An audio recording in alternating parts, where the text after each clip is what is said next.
ஹரியோம். அனைவருக்கும் வணக்கம். சிந்திக்க சில துளிகள். இன்று நம்ம எல்லாருமே கோயிலுக்கு போவோம், பிரார்த்தனை பண்ணுவோம். ஆனால் அந்த கோயிலுக்கு போய் பிரார்த்தனை பண்ணுறவங்க சில பேர் சந்தோஷமாக இருப்பாங்க, பல பேர் சில நேரம் சந்தோஷமாக இருப்பாங்க, சில நேரம் சங்கடமாக, கஷ்டமாக, துன்பமாக. ஏன் இந்த நிலை எதனால் வருது?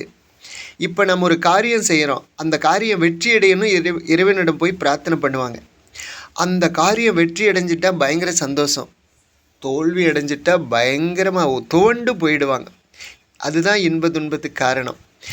ஆனால் இந்த எப்பவும் சந்தோஷமாக, சில பேர் எப்பவும் சந்தோஷமாக இருக்கிறவங்க கோயிலுக்கு போவாங்க, பிரார்த்தனையில் நான் இதை பண்ண போகிறேன், அதை இது கொடுக்கணும், அதை கொடுக்கணுன்னெல்லாம் அவங்க பிரார்த்தனை பண்ண மாட்டாங்க.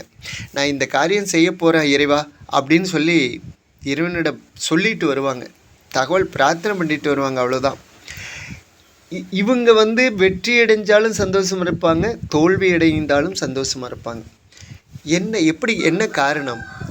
உதாரணத்துக்கு ஒரு பொருள் இருக்குது, அந்த பொருளை நம்ம பாதுகாக்கணும்னு முடிவு பண்ணிட்டோம்னா நாம் அந்த பொருளை வச்சுட்டு கருக்குன்னு பாதுகாக்கணும். யாராவது எடுத்துகிட்டு போயிடுவாங்களா, யாராவது சாப்பிட்ருவாங்களா? அந்த பொருளை பாதுகாக்கிற பொறுப்பு நம்மக்கிட்ட இருக்க வரையில் நாம் சந்தோஷமாக இருக்கலாம், சில நேரம் பயமாக இருக்கலாம், எங்கே என்ன ஆயிருமோ அப்படின்னு. உதாரணத்துக்கு டூரு போகிறோம், ஒரு 2-3 குழந்தைகளை கூட்டிகிட்டு போகிறோம். அந்த குழந்தைகளை பாதுகாக்கிற பொறுப்பு நம்மக்கிட்ட கொடுத்துட்டாங்கன்னு வச்சுங்க, நம்ம நிம்மதியாகவே இருக்க முடியாது. ட்ரெயினில் போகிறோம், அந்த குழந்தை ஏதாவது இறங்கிடுமா, ட்ரெயின் நிற்கிற போதெல்லாம் அந்த குழந்தை எந்திரிச்சு பார்ப்போம், ஏதாவது இறங்கி பாத்ரூம் போகிறது, ஏதாவது வாங்க போய் ட்ரெயின் எடுத்துகிட்டா என்ன ஆகிறது? அந்த பொறுப்பு நம்மளுடையது இல்லையா? ஆனால் இதே பொறுப்பு வேறொருத்தர்கிட்ட கொடுத்துட்டு நீ பார்த்துக்கன்னு நான் பார்த்துக்கிறோம்னு சொல்லிட்டாங்கன்னா நாம் சந்தோஷம், நிம்மதியாக தூங்கிட்டு போகலாம், நம்மளுக்கு ஒரு கவலையும் இல்லை. அதுபோல் நம்மளுடைய பிரச்சனைகளை, நம்மளுடைய எல்லா பொறுப்புகளையும் கடவுளிடம் ஒப்படைத்துவிட்டு கடவுளிடம் சரணடைந்து விட்டால் நாம் நிம்மதியாக இருக்கலாம். எல்லாம் அவர் பார்த்துக்குவார். வெற்றி கிடைச்சாலும் தோல்வி கிடைச்சாலும் நம்மளுடையது இல்லை, அவருடையது.